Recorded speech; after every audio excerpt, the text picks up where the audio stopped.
প্রিয় BA six সেমিস্টারের ছাত্রছাত্রীরা, আজকে আমি যে বিষয় নিয়ে আলোচনা করব সেটি হচ্ছে তোমাদের যে ইতিহাসের ডিএসসি B2 পেপারটি রয়েছে, হিস্ট্রি যে জেনারেল পেপার, সেই পেপার থেকে আমি তোমাদের অলরেডি 4টি গুরুত্বপূর্ণ 5 নম্বরের প্রশ্ন বলে দিয়েছি। একদম শেষ মুহূর্তের প্রশ্ন নয়, শুধু উত্তরও আলোচনা করে দিয়েছি। আজকের এই ভিডিওতে আমি গুরুত্বপূর্ণ 2টি প্রশ্ন আমি 10 নম্বরের বলবো, যে 2টি প্রশ্ন 10 নম্বরের জন্য অত্যন্ত গুরুত্বপূর্ণ। আমি তোমাদের মক টেস্ট পেপারও রেখেছি, লাস্ট মিনিটের সাজেশনও তোমাদের কিন্তু স্টার মার্কে রেখেছি।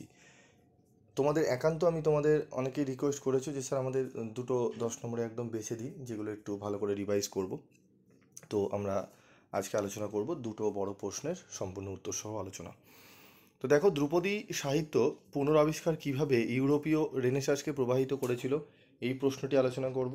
এরপর আলোচনা করব আমরা পরবর্তী প্রশ্ন, নতুন বিশ্বের স্পেনীয় সাম্রাজ্য কিভাবে একটি বিশাল ও স্থায়ী খনি অঞ্চলভিত্তিক জনসমাজে পরিণত হয়।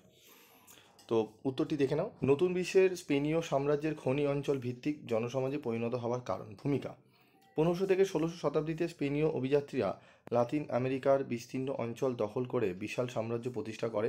বিশেষ করে দক্ষিণ আমেরিকার আন্দেজ অঞ্চল এবং মধ্য আমেরিকার কিছু অংশে বিপুল পরিমাণ স্বর্ণ ও রৌপ্যের সন্ধান মেলে, যা স্পেনের অর্থনীতিকে সমৃদ্ধ করে এবং খনি অঞ্চলগুলোর কেন্দ্রিক জনসমাজ গড়ে তোলে।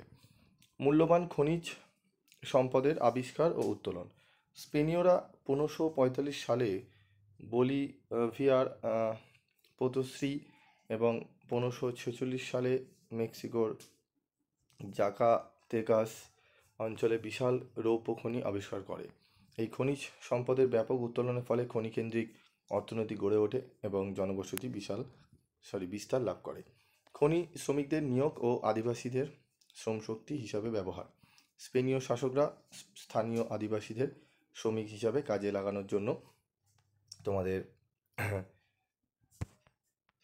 এনকমিয়েন্ডা এবং মিতা ব্যবস্থা চালু করে। বিশেষ করে ইনকা সাম্রাজ্যের মিতা প্রথাকে ব্যবহার করে খনিগুলোতে বাধ্যতামূলক শ্রম আদায় করা হয়।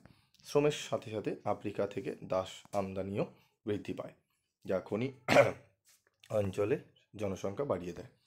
স্পেনীয় ঔপনিবেশিক প্রশাসন ও শাসন কাঠামো: খনি অঞ্চলগুলোর কার্যক্রম পরিচালনা ও নিয়ন্ত্রণের জন্য স্পেনীয় সরকার, ঠিক আছে, তোমাদের যেটি করে ভাইসরয়্যালিটি গঠন করে। তারপর রয়েছে আমাদের নগরায়ন, খনিকেন্দ্রিক অবকাঠামো উন্নয়ন, ঠিক আছে, পুরোটি আলোচনা করলে একটু ভিডিওটি লং হবে, তোমরা দেখে নাও।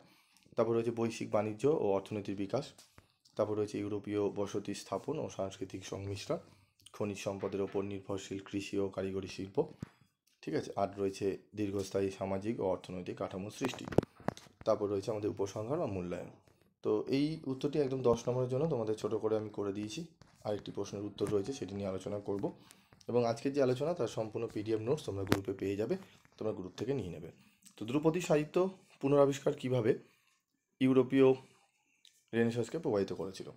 তো ভূমিকা রয়েছে এখানে, ধ্রুপদী সাহিত্যের পুনরাবিষ্কারের কারণ রয়েছে, রেনেসাঁসের মানবতাবাদের বিকাশ রয়েছে, কলা ও সাহিত্য রূপে রেনেসাঁসের প্রকাশ রয়েছে। এই প্রশ্নগুলো উত্তরগুলো তোমরা দেখে নাও এবং গ্রুপে আমি তোমাদের এই সম্পূর্ণ উত্তরটি PDF নোটসটি দিয়ে দিচ্ছি, তোমরা সেখান থেকে কালেক্ট করে পড়ে নিও। তো আজকের মতো ভিডিওটি শেষ করছি, দেখা হচ্ছে পরবর্তী ভিডিওতে। সকলে ভালো থাকবে, সুস্থ থাকবে।